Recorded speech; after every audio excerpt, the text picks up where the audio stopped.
राज्य सरकारी कर्मचाऱ्यांसाठी एक मोठी बातमी. महागाई भत्ता वाढीचा प्रश्न अखेर अंतिम टप्प्यामध्ये. डीए थेट 58% जाणार, पण प्रश्न एकच, नेमकं कधी? सध्या महाराष्ट्र राज्य सरकारी कर्मचाऱ्यांचा महागाई भत्ता आहे 55% आणि आता यामध्ये 3% वाढ होऊन डीए 58% होण्याची शक्यताही प्रबळ झाली आहे. महत्वाची बाब म्हणजे केंद्रीय सरकारी कर्मचाऱ्यांचा महागाई भत्ता आधीच 55%वरून 58% इतका करण्यात आला आहे आणि ही वाढ जुलै 2025 पासून लागू सुद्धा आहे. देशातील अनेक राज्यांनी केंद्राच्या धर्तीवर आपल्या कर्मचाऱ्यांचा डीए हा वाढवलेला आहे. मात्र महाराष्ट्र राज्य कर्मचारी अजूनही प्रतीक्षेमध्येच आहेत. यामागचं कारण काय? तर स्थानिक स्वराज्य संस्थांच्या निवडणुकांची आचारसंहिता. दिवाळीपूर्वी डीए वाढ मिळेल अशी अपेक्षा होती. मीडिया रिपोर्ट्स आलेही होतं, पण शासनाचा निर्णय लांबणीवर पडला.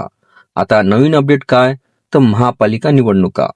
15 जानेवारी 2026 रोजी महापालिका निवडणुका आहेत आणि त्याचा निकाल 16 जानेवारी 2026 रोजी घोषित होणार आहे.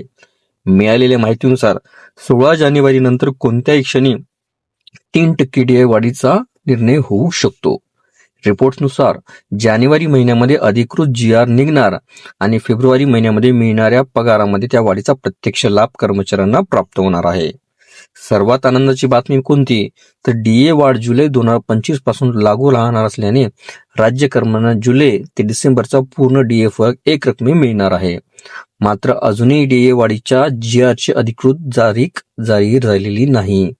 सरकार खरंच जानेवारी मध्ये निर्णय घेणार आहे का?